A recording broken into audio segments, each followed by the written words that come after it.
So you find a recipe online and it looks amazing. Everybody's saying how great their baked goods came out and you want to give it a try. Something happens along the way and for some reason yours did not come out as good as you wanted to. So what can you do? In this video, I am going to give you 5 tips for recipe success.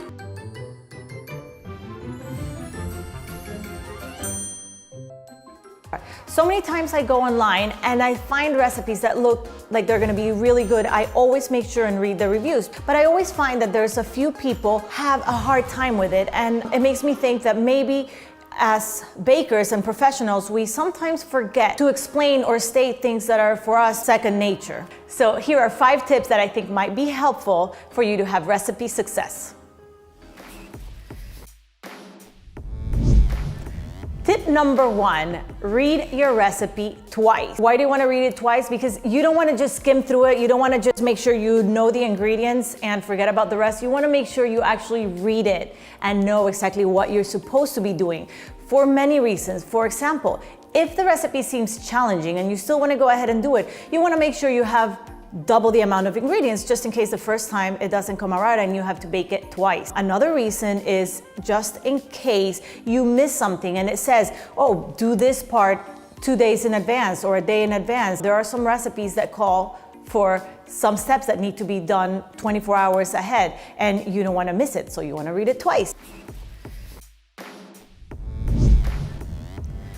Number 2, plan ahead. I cannot stress how important this is. Like I said in the step before, sometimes you need to prepare some things ahead of time, like the day before or even 2 days before. And number 2, you cannot, if you need a cake to be done in an hour and you have missed some of these steps, the cake is not gonna come out right. There's no way, no chance it's gonna happen. There are things that always must happen. For example, ingredients must be room temperature. This baking is all about chemistry and how ingredients react with other ingredients to have some certain reactions. And when you use cold ingredients, they don't have the same reaction as when you use warm ingredients or when you use room temperature ingredients. So unless the recipe says to use something cold, always make sure your ingredients are room temperature. Another thing you always need to do ahead of time is prep your pans.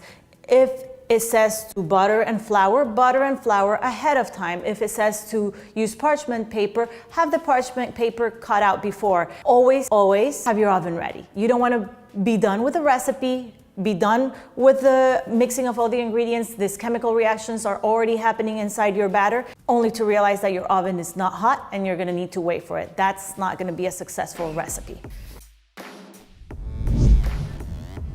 Tip number 3, do not mess with the recipe. Somebody has tried this recipe and had success with this recipe, so let's keep the ingredients measured correctly. Let's keep the ingredients, the right ingredients, and let's just not mess with the recipe. So if the recipe says to use whole milk, don't substitute it. Don't use skim milk because the amount of fat in skim milk is not the same, so the chemical reaction will not work properly. If it calls for an ingredient, just know that if you are going to substitute it, there is a good chance that it might not work out very well. So don't.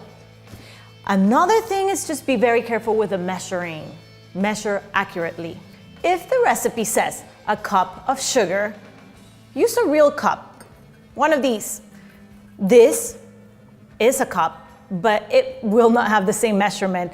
This could be considered a cup, will definitely not be the same measurement.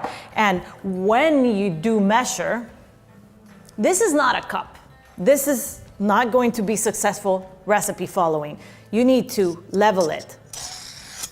That's a cup. And it goes the same with your teaspoons, with your tablespoons. If you measure something, it needs to be leveled and full. You can't go halfway and say that's a tablespoon because it's not.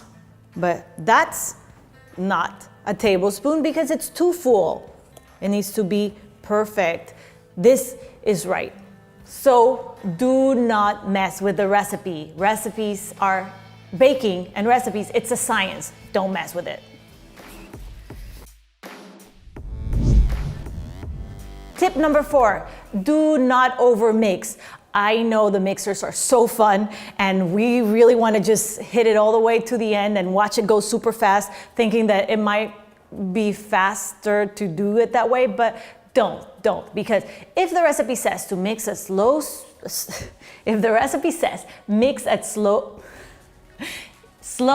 speed, keep it that way, because like I said, the chemical reactions happening in there need to happen properly, so don't mess with that. If it says to mix for 5 minutes, then mix it for 5 minutes. But for the most part, not over mixing is the safe way to go. So if it says mix the ingredients, then just mix them enough until they're mixed, especially in chocolate recipes. If you keep mixing, then you end up with very stiff, hard cakes that don't fluff the same way. So you don't want to do that. So follow the recipe. Do not over mix.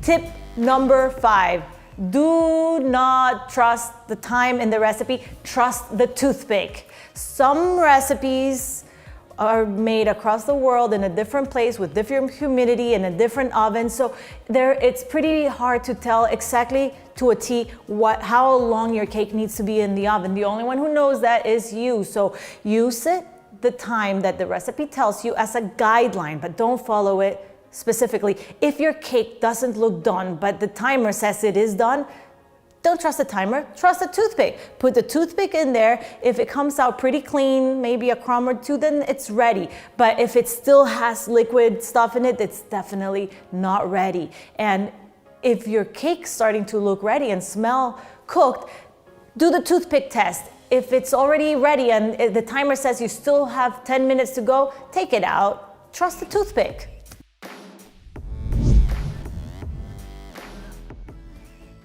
All right, guys, and here is one bonus tip for you guys, storing the cakes. When the cake comes out of the oven, you want to give it enough time to not air dry, just to come to room temperature. And once that is done, carefully take them out of the pan and you can wrap them in plastic wrap, 1 or 2 layers, and keep them in the fridge overnight. That way, the next day when you're putting your cake together, it is ready to be cut and frosted and all of that good stuff. So make sure wrap them carefully and they will stay dry. No, they will stay moist. You don't want them dry. That's it.